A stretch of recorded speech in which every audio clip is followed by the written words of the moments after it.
Hey there, beautiful souls. I'm Colleen Lockoff, And I'm Meredy Lockoff.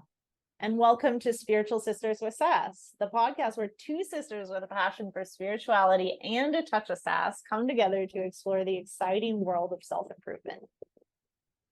That's right, Colleen. We embarked on this incredible journey together, diving into different self-improvement techniques, yoga practices, and a whole array of life experiences.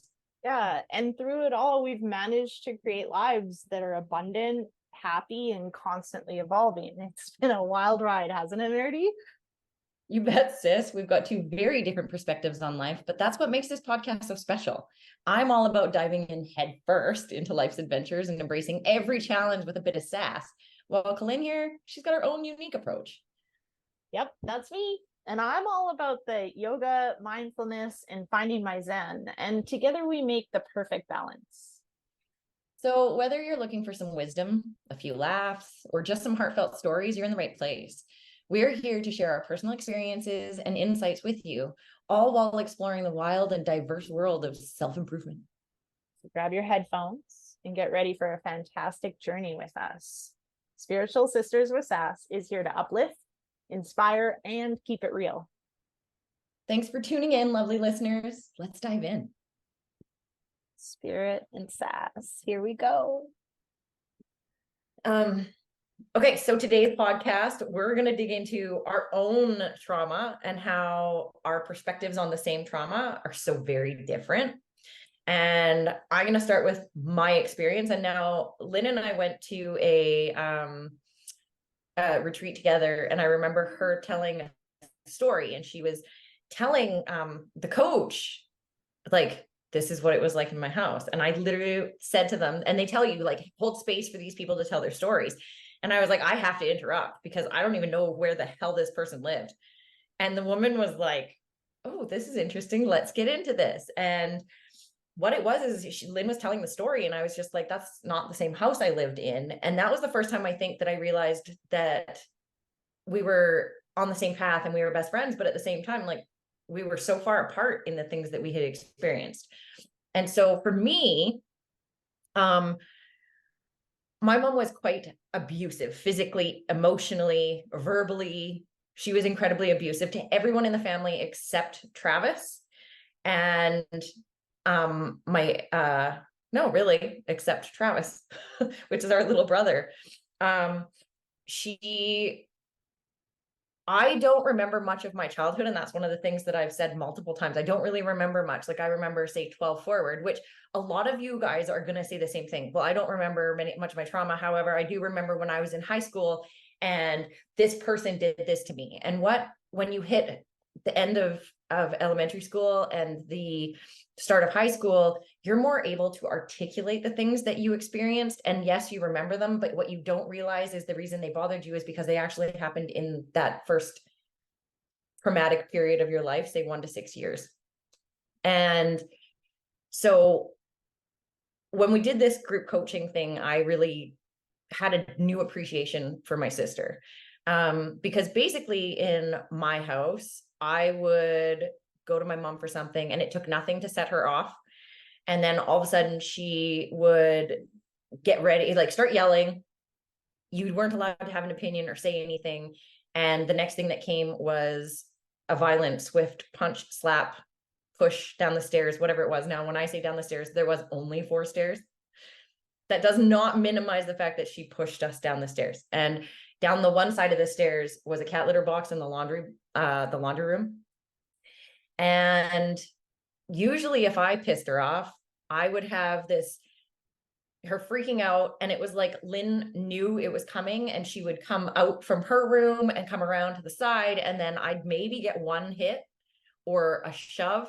But usually it was because of the yelling that Lynn would get involved. And then suddenly she's the one being abused as I'm being shoved down the stairs into the cat litter box.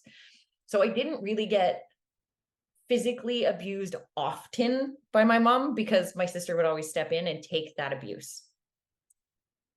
I'm not sure if I should get into it now, but I think I should probably wait for what happened in what happened with Lynn and I think I'll let Lynn get in here first and explain to you guys her version of that same thing, because hers is much more violent. And for me, when I would be shoved down the stairs or whatever, I then knew that Lynn was going to get abused and I needed to be there to try and get her off of her, because there wasn't a stop to it.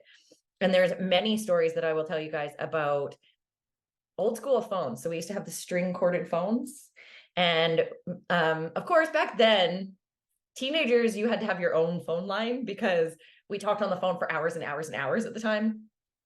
There was no texting and stuff like this. That's how old we are. And I will tell you one story very quickly, and then I'm going to let Lynn get into it on her version of this.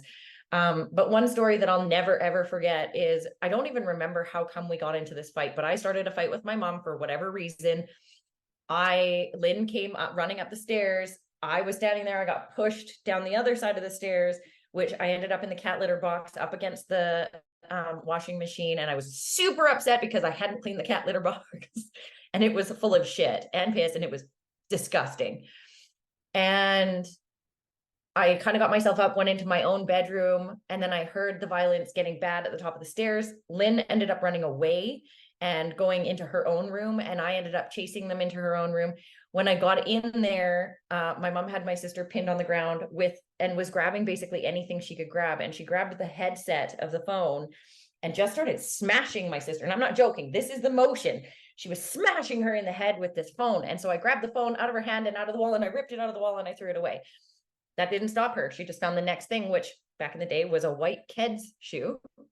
And she just picked that up and continued the abuse of beating her in the head with this thing.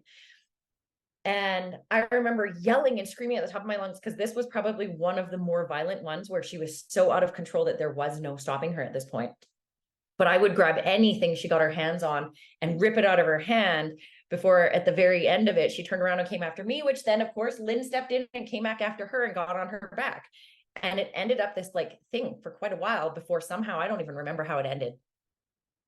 So I'm going to let Lynn tell you guys her version of her perception of how we ended up in these positions.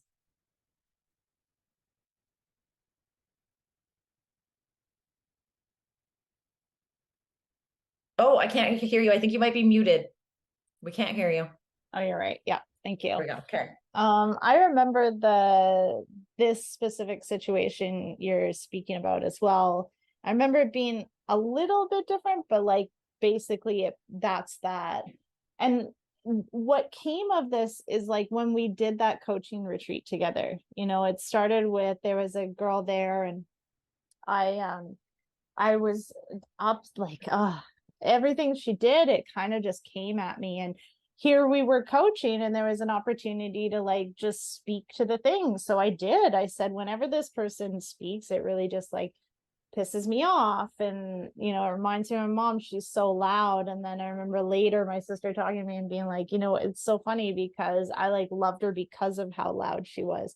So it was interesting in that moment to see what different triggers were in each of us, because that was something that I really disliked, was my mom would speak so loud that like everybody could hear. And so when someone does that, I really get kind of like, ugh. So we did this retreat, and this is where I think we really came to light the pattern that you and I had. Yeah. Because it was the next day after this reveal that Meredy shared with the group as well, that those behaviors didn't upset her at all. In fact, she was rather attracted to them.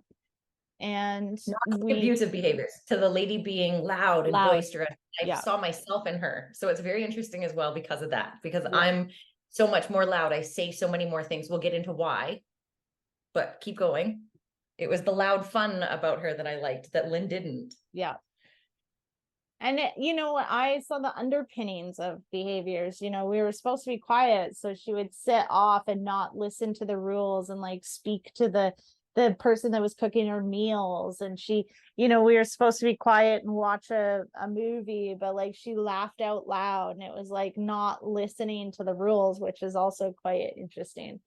So that next day we're talking about it, and Meredy's memories are like the same and different than mine. And like where she goes is to me being physically abusive to her. And so as we're talking, it's kind of coming through like, but just wait, like, yeah, I was abusive to you, but like you always started it, because in my And head now, I argued hard and said, no, I didn't bring these on and I until. don't even say like always and never as a general, and that's where I was at the time of like, you always started it. And I remember, because I just remember so many times like grabbing onto my arm with these fucking big ass fingernails and They'll have digging 'em. them digging them in, and I would say like, stop, I'm gonna beat the shit out of you. And she just like look at me and like, ugh. And Like, make so her bleed with my claws. yes. So then eventually I would get angry and I'd beat the crap out of her. And so we recognize that this was probably a pattern we had formed, in the fact that like I protected my sister from ever being abused, yet she would still receive that abuse because my mom would take it out on me. And then my sister would come and start shit with me and I would take it out on her. So it was interesting that even though I felt like I was saving her, essentially I was doing to her like the beating that I took, I would eventually give it to her anyways. And so then we saw like a very codependent behavior, not just between the two of us, but also like the behaviors that I had with my mother as well. Because if you figured out, if you just cried, she'd leave you alone. So And Meredith I'm a figured crier. figured that out much quicker, whereas I would take my time, like, no, you can't make me cry. And that was like just a challenge, I think, for Yeah. my mom. Yeah. Yeah. And so we had many a physical altercation between the two of us. That being said, we did work through some of that shit, because there was, when we did that retreat, a lot of that shit surfaced for me in the way that, and it was actually on our last day that it was the day I actually shared, because the rest of the time I was fine. And then all of a sudden I was like, I'm just so tired of you acting like my mom. And then all of a sudden it was like, it all kind of surfaced. And I will tell you that after being coached around it, I do see where, yeah, the only way I felt like it was okay, because in so many ways, the way we received love was with fists. Because there was no I love you in our family. And I'm sure there's a lot of people that will say, yeah, that's pretty standard in our family as well, because that may have been the practice back then. But for us, as soon as like I wanted something from my sister, who actually ended up, what we figured out in this was she played more of a role in being my mom than she did my sister. And now I want to also tell you where the benefits, and no, I'm not saying go abuse your sister, but where the thing that I got out of having my sister do these things for me is that I always knew I was protected. Even if she was the one who beat me up, she was the one who beat me up. Nobody else was allowed to put their hands on me. And I ended up being the loud one. I ended up being the one who would stand up and be like, oh, you're going to mess with me? Watch, because I'm tough. And the only reason I'm tough is because you can't touch me, because my sister will kick your ass. And I ended up being allowed to say what I wanted. I ended up being allowed to feel what I wanted. I ended up being the person who, when we were on another trip to Amsterdam, and some lady, now this is really interesting because this is how we become aware of our patterns. And some lady cut in line in front of us. She was an Asian lady. And I understand that in various places in Asia, it's very normal for them to like crowd your space and touch you and do these things. And I don't like people in my bubble. And so this lady like cut in front of the line, and I looked at her and went, I don't think so. No, you can go to the back of the line with everyone else. And she was like, huh? And looked at me funny. And I was like, no, move. You can't just cut in the line. And Lynn kind of giggled beside me and then went, everybody always knows how Meredith feels. And I was almost insulted by it. And see, it's a pivotal moment for me though. And that's why I remember this. She wasn't being insulting. She was saying in her own way, I wish I could be that way too, because I didn't even notice. She doesn't say what she feels. She doesn't tell people, you know what, I'd actually prefer to do this. I will be like, okay, enough is enough. I'll be the first person to get out of a cold bath and be like, I give y'all permission to get out of the cold bath. I'll be the first person to speak up and say, hey, I have an opinion on this. And she will be the last person to say something. She will go with whatever everyone else is doing because it's easier, or was. And for me, I could do this because it was easy, because even if I pissed someone off saying the things that I needed to say, I knew that that one person had my back. No matter what, I knew Lynn would have my back, whether she was there or not. All I needed to do was go home and tell my sister, this is what happened. And in that moment that she said to me, everyone knows what Merity's feeling, I was like, you know what? Yeah. And thank you for that, because I am glad that I can tell you how I feel. I am not aggressive per se. I call myself assertive. I know what I want. I know what I don't want. And I will very clearly voice what I do and don't want. And I'm super grateful that I have that ability, and that she's the one who really helped me do that. Because if I had had the same trauma that of the physical abuse that she had received, because even in the physical abuse I received from her, I still could say what I wanted. I wasn't being beat up because I told her how I felt. I was being beat up because I wouldn't stop either. Because yes, I have these giant claws that I still have. They are incredibly strong, and I would make her bleed. I don't know why, but it was almost that same competition she had with my mom of, you can't make me cry. It wasn't that she couldn't make me cry. It was that, yeah, well, now I'm going to stand up to you because I can't stand up to her. So Lynn, you go ahead and give us some. Well, what this brings up for me is like recognizing the codependent behaviors that we created throughout life without even being aware. You know, like I've spent a lot of time in this last couple of weeks looking at codependency and what that really means, because I've always identified as being a codependent person. But I can tell you that I really didn't understand what that meant until just a couple weeks ago. And I found a definition that spoke to the fact that like codependent people are usually people that have suffered some type of trauma. And I mean, let's face it, like who hasn't suffered trauma? Even the trauma of non-trauma is a thing, right? Yes. So there's that. And the behavior is that basically one won't stand up or speak up for oneself because they're busy basically perpetuating their partner's behaviors. So I just had a client that I was talking to today in which, you know, she had gotten loud with her partner one time, and he said, don't ever do that again. And so for the rest of their relationship, she hasn't raised her voice, which means she can't say no, which allows him to continue to behave a certain way, and she won't stop it. That's codependency right there. And so there was a situation that we had, because it's just been us going through this journey of coaching together has been incredibly helpful and bonding and deepened our relationship, because there was the time that we were in NIMPO. So for a few years, we did family yearly vacations at my dad's. Annual reunion. Yeah, we would get together, and the whole family would get together, and you know, some people know what that's like. Sometimes that's awesome, and sometimes that's a lot of drama.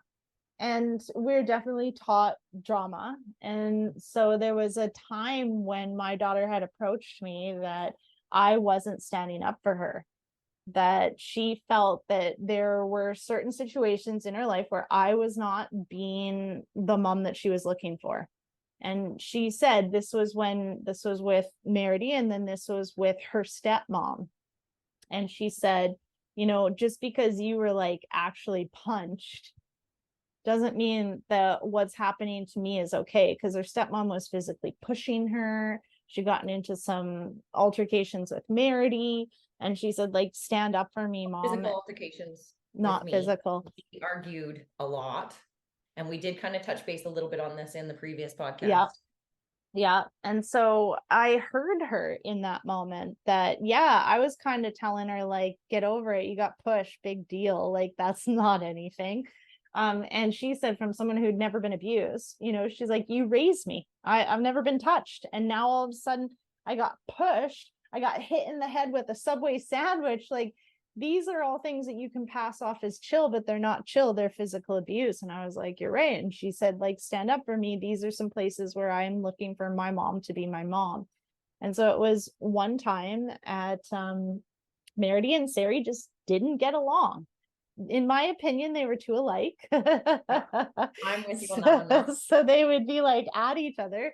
And so and people had opinions on the way that I parented. A lot of On the way my we all family, parent as well. fair.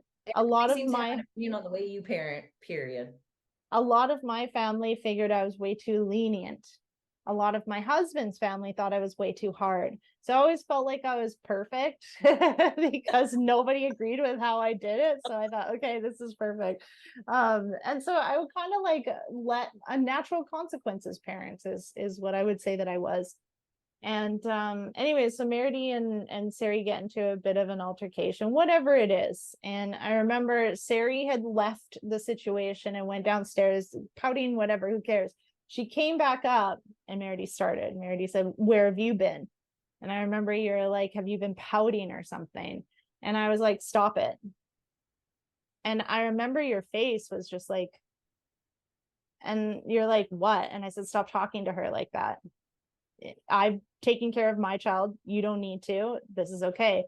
And I think, and now this is my experience, and I feel like we've talked about it, but who knows? This could bring stuff up. My experience was I don't think I'd ever said no to you before about Certainly not in that way. anything. And so in that moment, oh man, like I had not seen you kind of lose your shit like that in a long I time. was pissed. I remember being pissed about it, like super pissed, especially because, in my opinion, at the time, she was such an asshole and she needed discipline and she was not receiving that. And what the way we grew up was you respect your elders, period. And this kid was not respecting her elders. And that was my biggest problem is I'm older than you, I have more experience than you. And I do sort of understand that perception. I don't necessarily think it's right. I do think we do need to respect people that are older than us and have that experience. But also, if someone's treating you badly, then walk away. And she did. But I was absolutely furious that Yeah. she was sticking up for her daughter being an asshole, and her daughter was being an asshole. But she was sticking up for her, and I was being an asshole. I definitely was not coming at it with love. I was coming at it with, this kid needs to learn a fucking lesson. Yeah. And this is where she's going. And this is what I'm going to give her that lesson. Again, not my place to give her the lesson. She wasn't my child. Her and I have worked through a lot of our shit as well. And we both acknowledge that we're very alike. And that's probably why we did exactly the things we did. And now as an adult, I can tell you that seeing those behaviors in her were the things I hated about myself. And I didn't think she should act that way. And so I would lash out because don't act like that. And the crazy part is when I look at it now, I was acting the exact same way as she was acting towards me back to her to stop her from acting that way. I mean, it's That's not not crazy. good. So just be a little bit kind to yourself because that's the story is like you're crazy. You've been gaslit enough that you're crazy. So you can call being unconscious crazy, or you can just call it being unconscious and you're not in that space anymore. Yeah. And that I remember Paul saying that you would come over and him and Travis didn't understand even what you were saying. You were so upset. You're just kind of like, whoa, whoa, whoa. And I remember we were actually coaching with the same person. And when I first started coaching with her, she said to me, "When will you stop?" And I was like, "Never, I will never stop," which is something I hear from a lot of people on a regular basis, which is interesting. So I like sat with that. I will never stop. That's the kind of person I am. I like literally, you can't make me cry. Fuck you. And, we made dinner and then I said, "Let's talk." And I decided I wanted to leave. I didn't want to be there anymore. I was pretty upset and I wasn't just going to stay there and have this like, which was a thing that happened on like mom's side of things, is like, let's just brush it all under the rug and pretend like everything's okay. I'll just fucking ignore you. We're And going to that's, leave this alone for yeah. now. And when we come back to it, we're going to pretend it never happened. Yes. And that's just not how I think either of us roll. So I remember trying to talk to you, and the only thing that you kept saying, "Oh, you were so upset and over, you're supposed to have my back. You're my sister. You're supposed to have my back." And I was like, it's my daughter. And you're like, I don't care. You're supposed to have my back. Like, it was such a clear trauma response, but I wasn't aware of like trauma responses and such at the time. Yeah. And I did my thing. I avoided, I needed to leave. Let's get out. So I pack up my family and we leave. And I'd been nursing in Emerge for 17 years by then. I'd seen crazy ass shit. And my family, I'd come home and talk about, oh, dead babies, oh, this, oh, that. It was amazing. It was so, what an experience. And I should probably cut out that word, trigger word.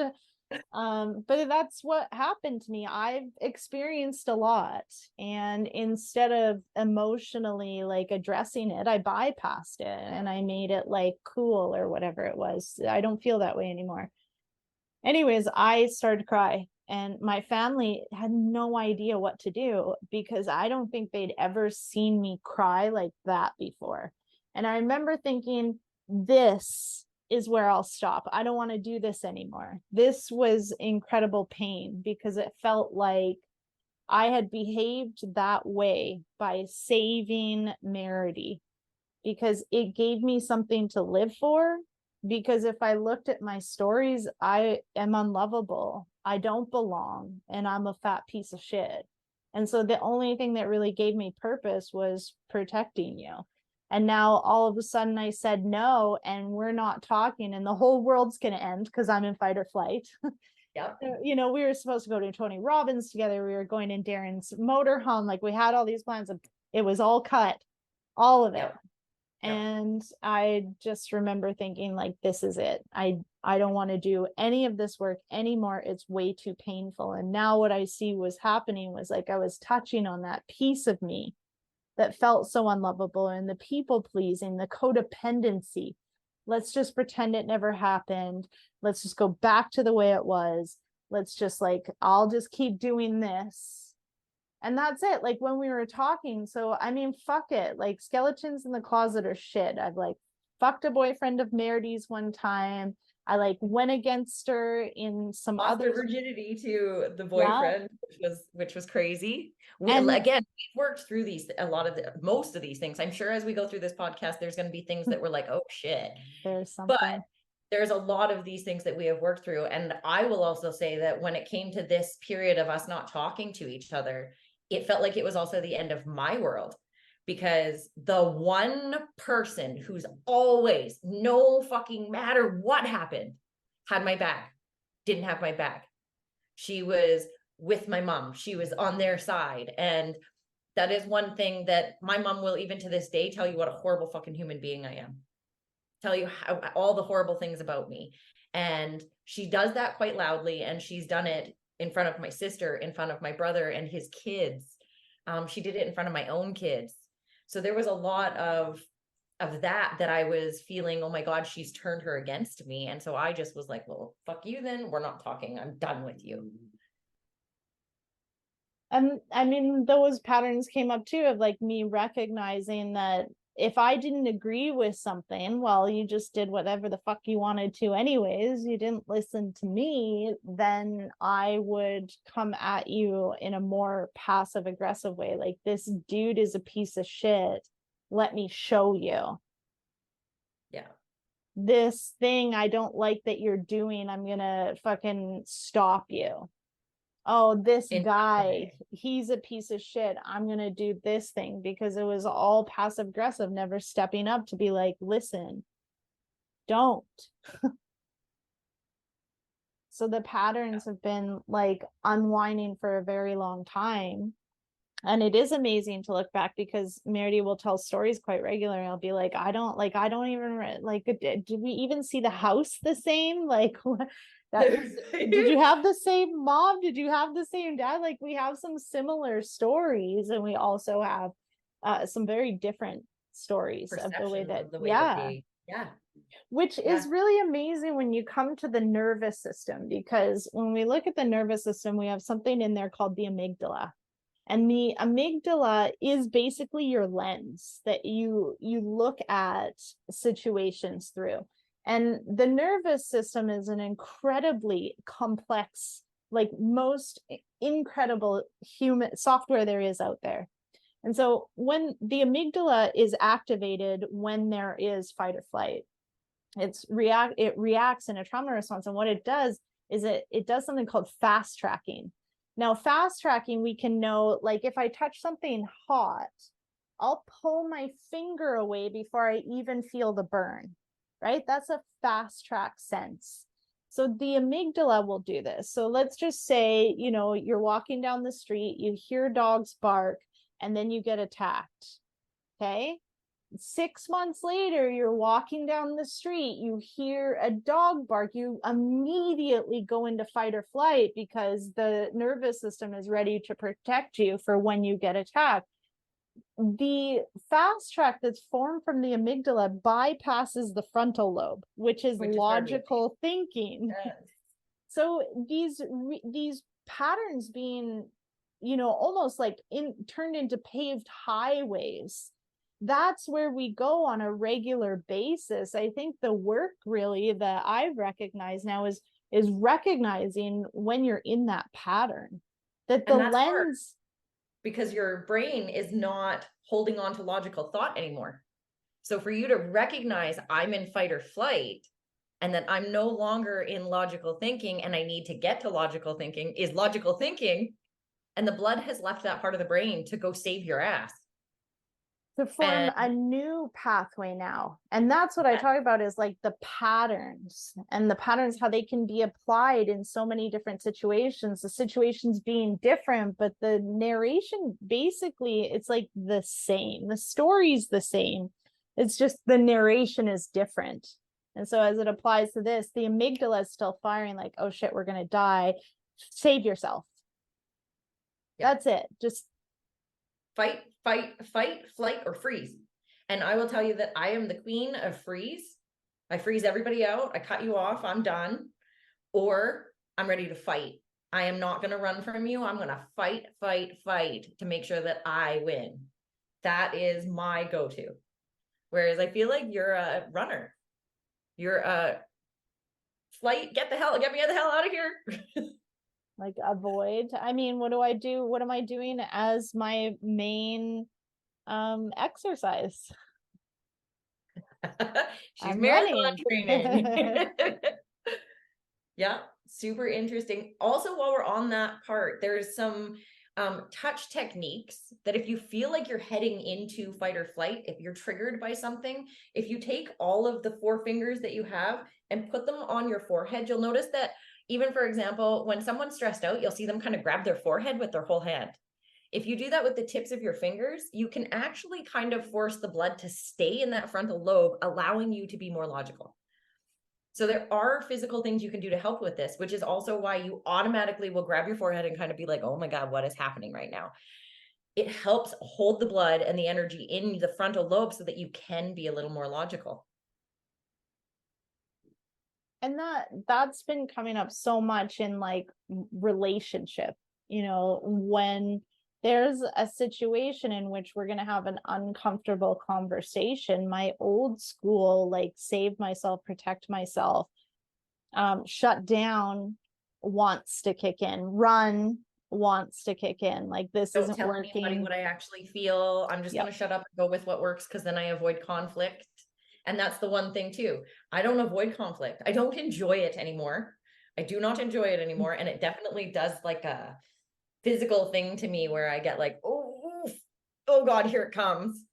But when we were kids, we were addicted to drama because that's what we were taught. We were addicted to the drama. We were addicted to the noise of it, essentially. And when I started to move out of that, learning that the drama was only bringing more drama, because my approach to this came from The Secret and the law of attraction. And in my mind, it literally, they said, once you get to 50% positive thoughts, it'll be great. Like basically it snowballs. And it's true. It took me a year to get to 50% positive, because every time something negative would come in, I'd replace it with something positive.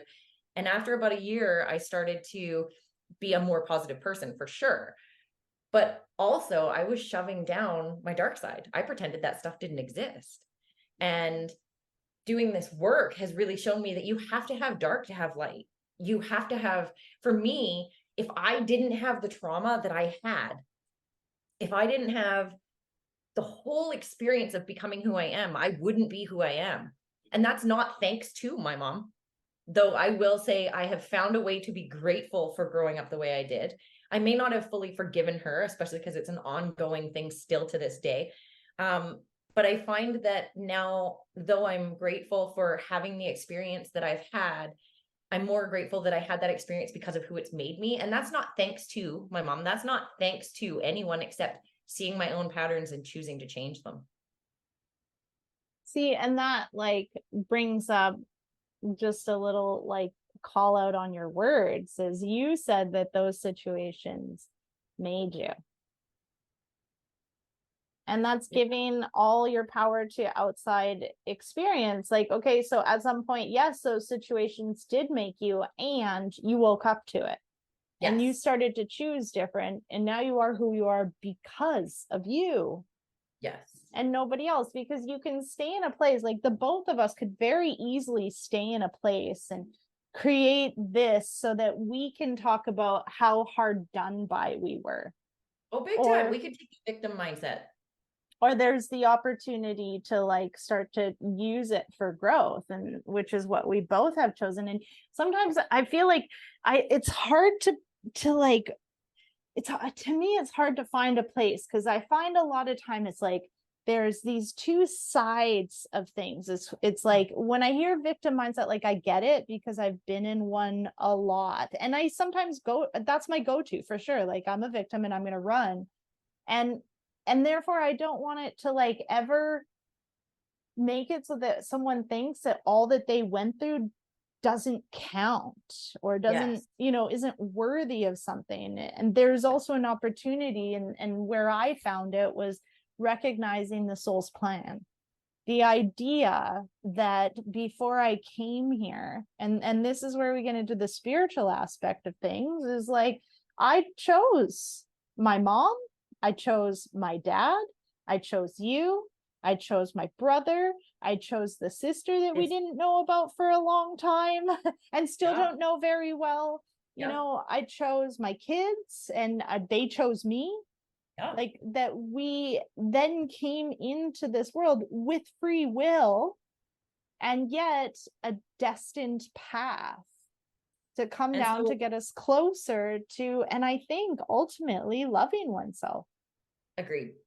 And of course, I feel like that's also why this is this is the most challenging part of this life, is loving yourself, is because I think that's the overall long-term purpose of this. And so while Lynn says that like basically she chose this, the way that I've chosen to see this is that essentially when we were all part of like that bigger, higher soul that we're all part of, when we leave that, we're just a drop in the water, like an ocean. We're just a little drop out of that. And when we're done having our purpose, we come back to that ocean.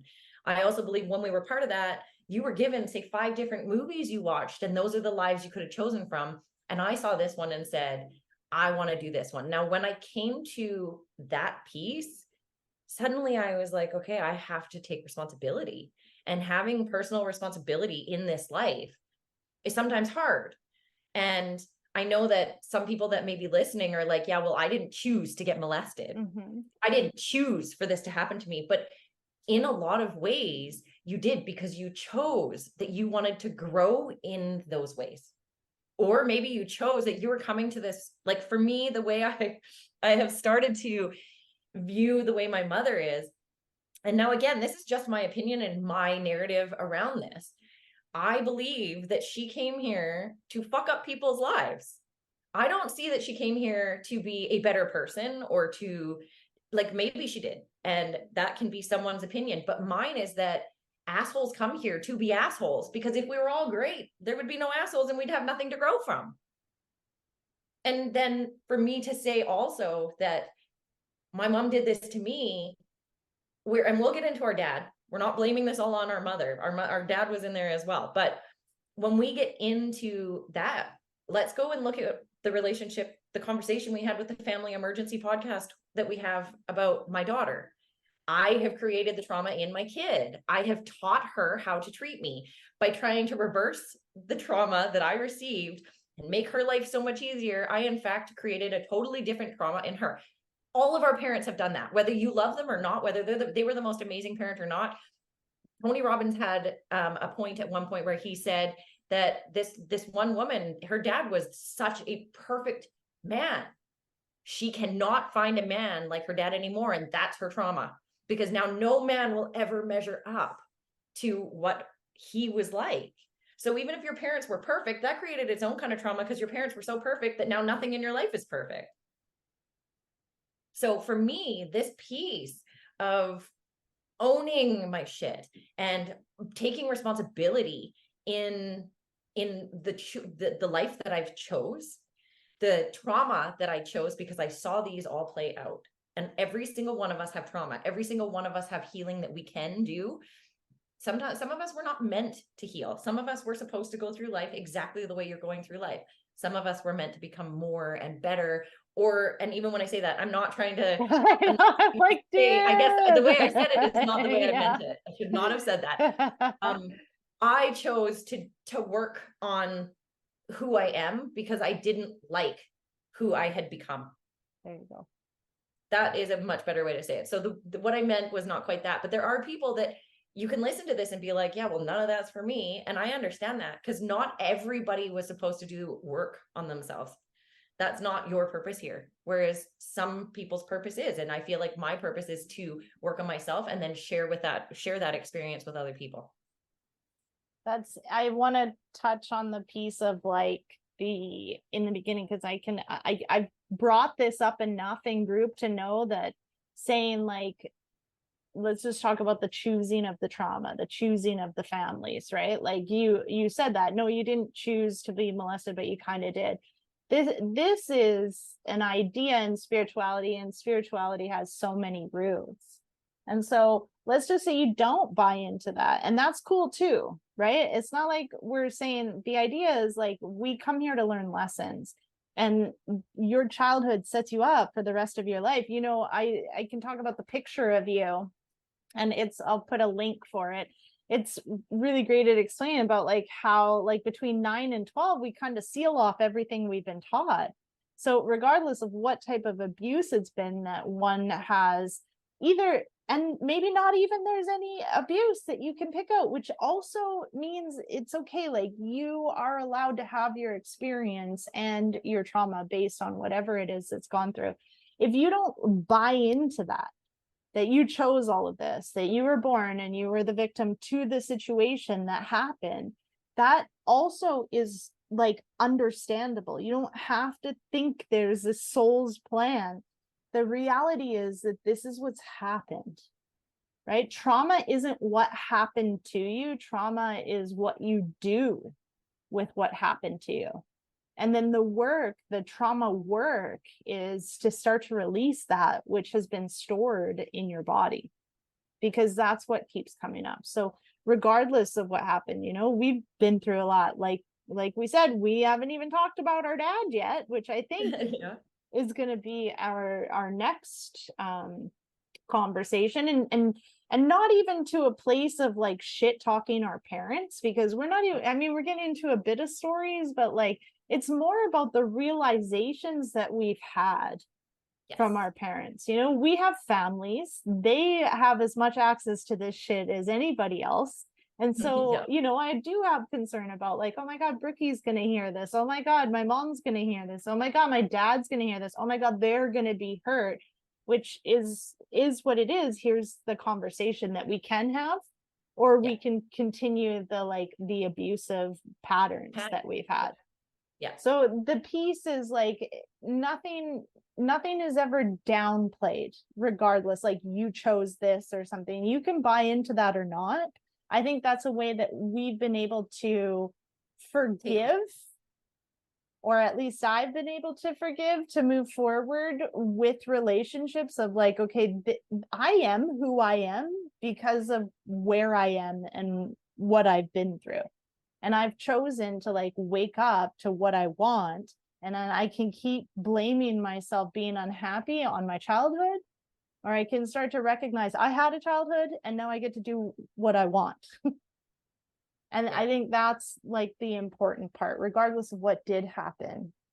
For for me, when we're talking about that, like where you chose this, I think the biggest piece for me of that is that I can then take responsibility. I'm no Yeah. longer the victim.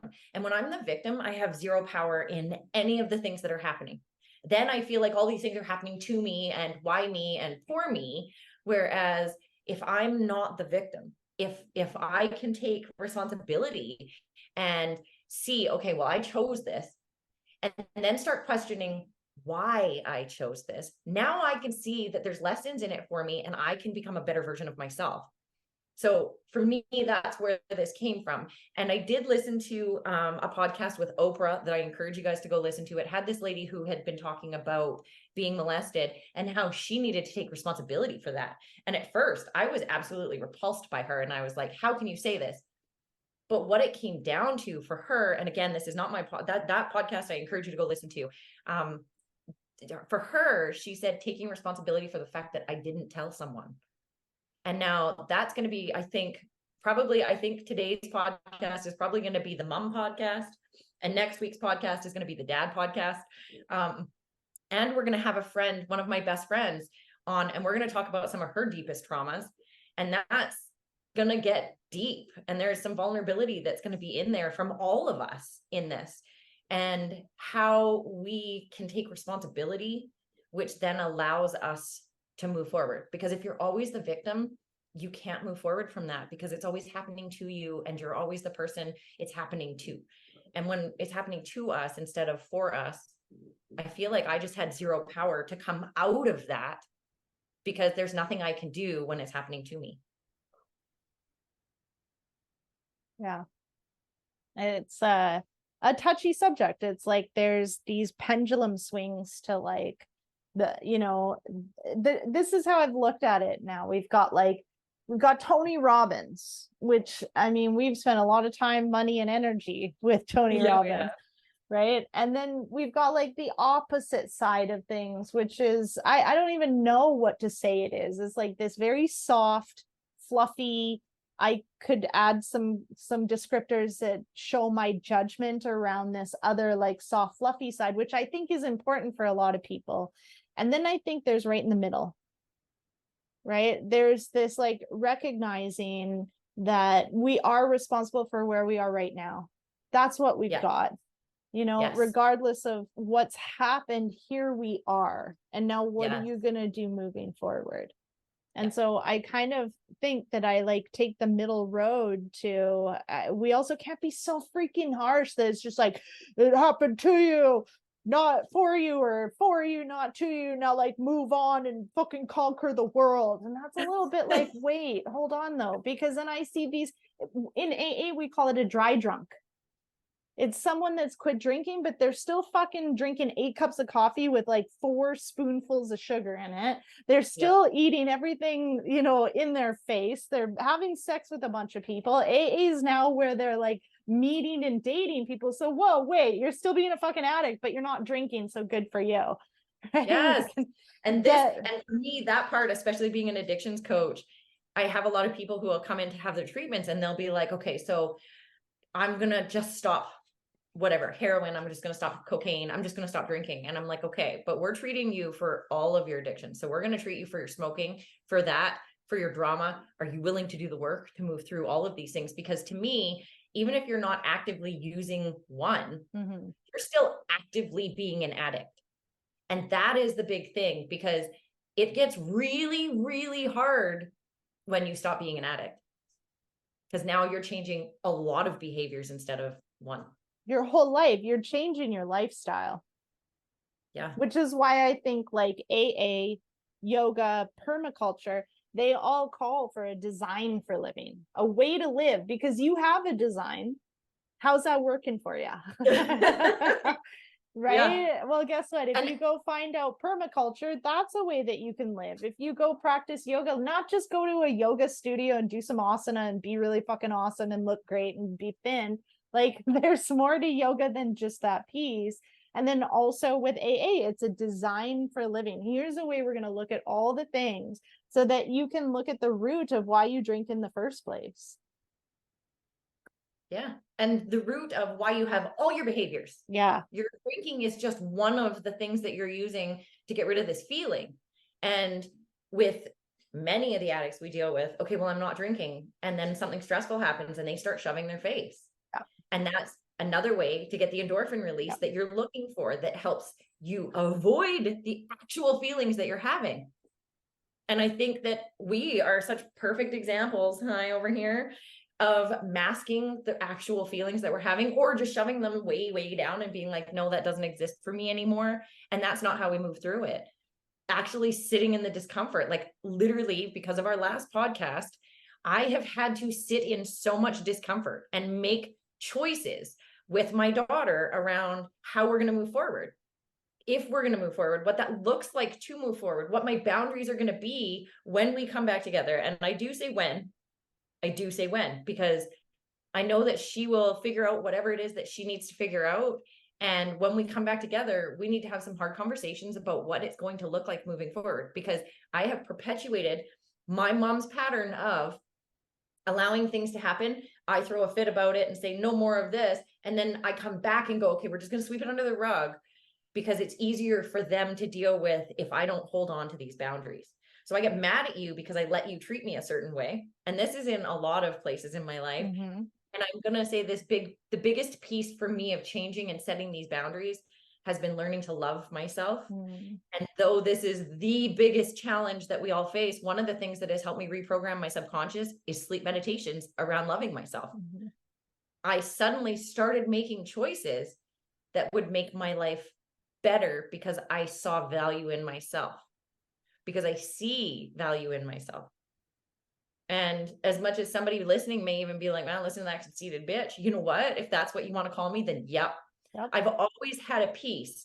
And we can talk about, since we're talking about mom anyways, one of the things that we have talked about is the fact, Lynn and I have talked about, is the fact that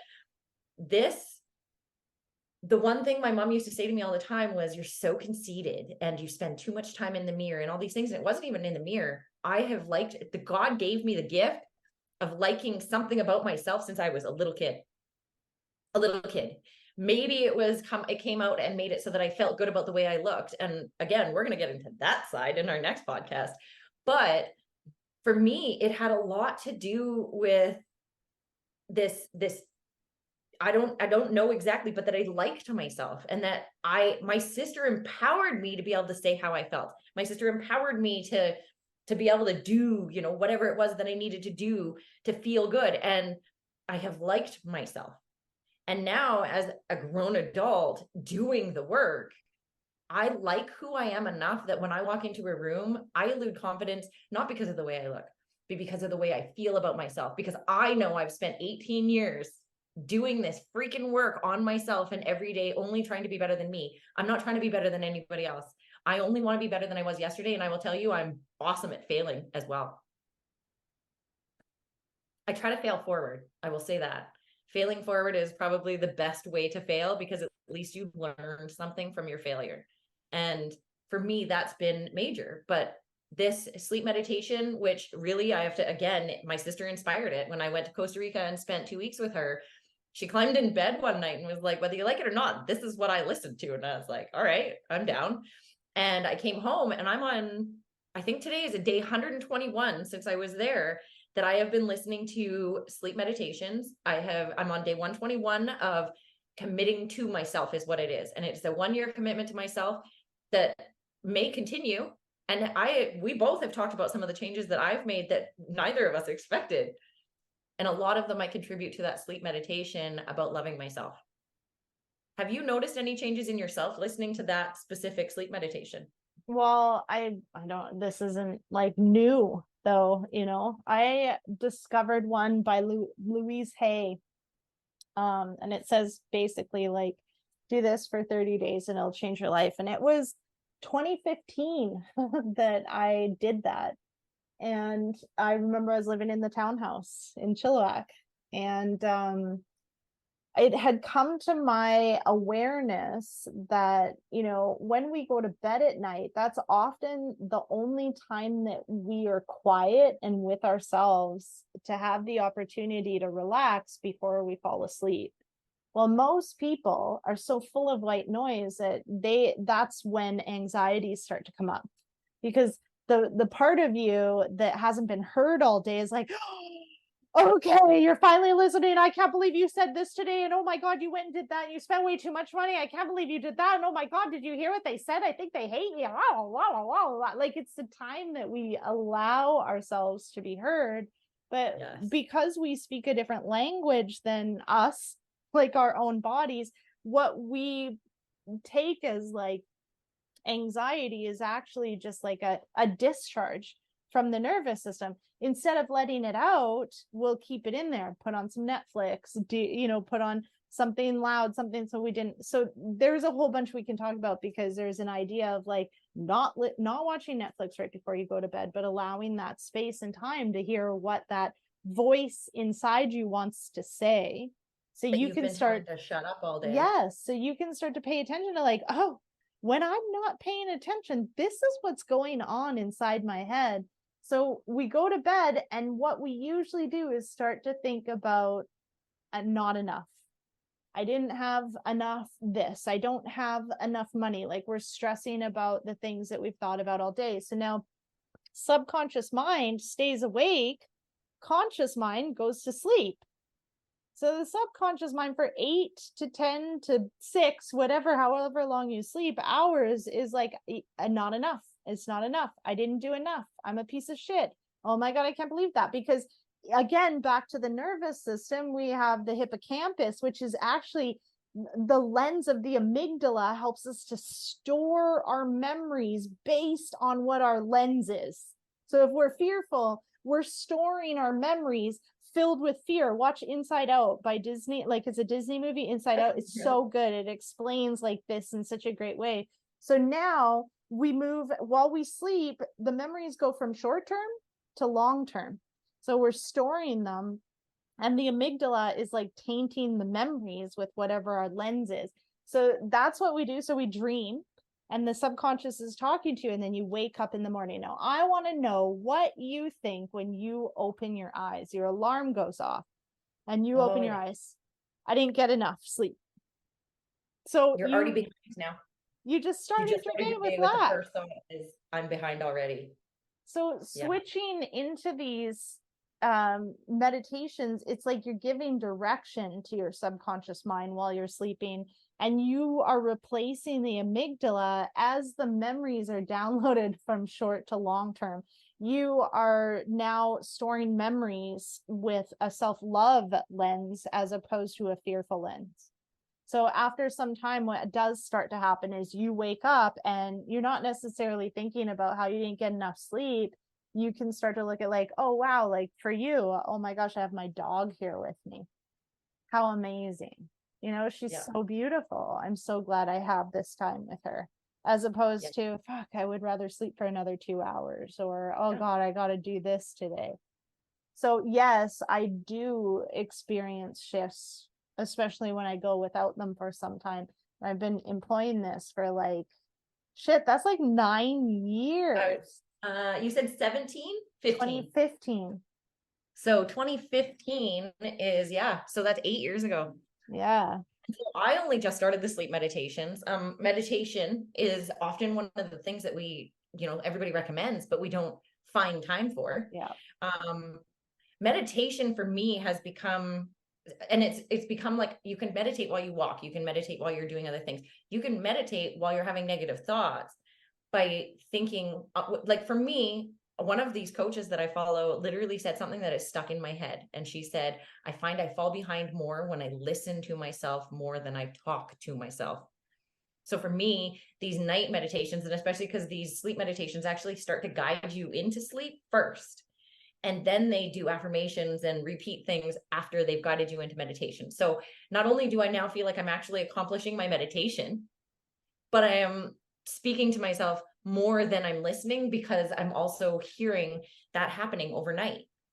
And it's changed a lot of things. After about 3 weeks of listening to one of the Love Yourself meditations, all of a sudden I started asking myself questions like, well, what could I do right now? I could either go do this, or I could do this. And normally I'd be like, I'll go do this and then I'll go do this.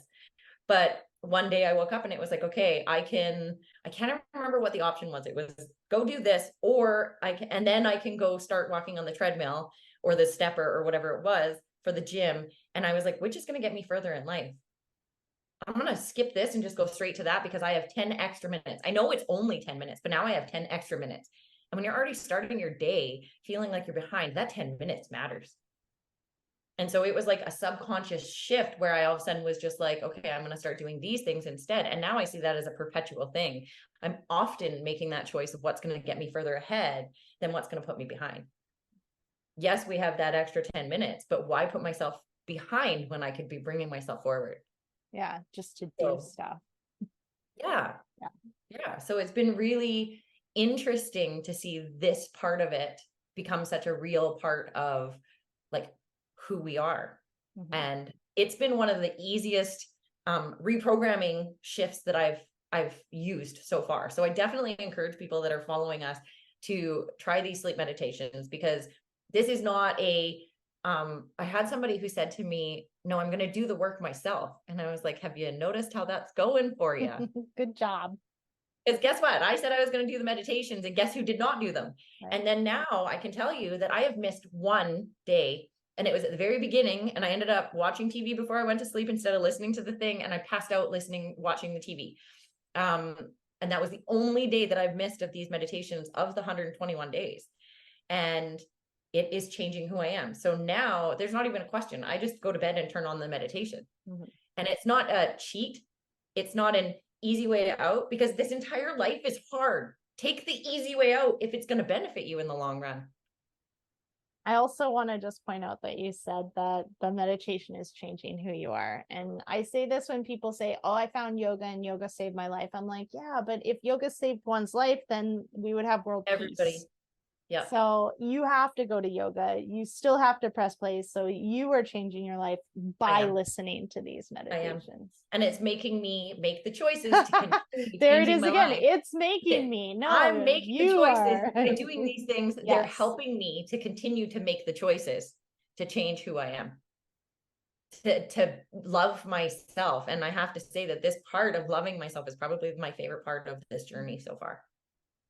I think this is perfect. So I think that this is going to be where we came from, mom edition. And next week, we're going to do where we came from, dad edition. So Agreed. Thank you, everyone, for listening and joining us on this lovely journey. Yeah.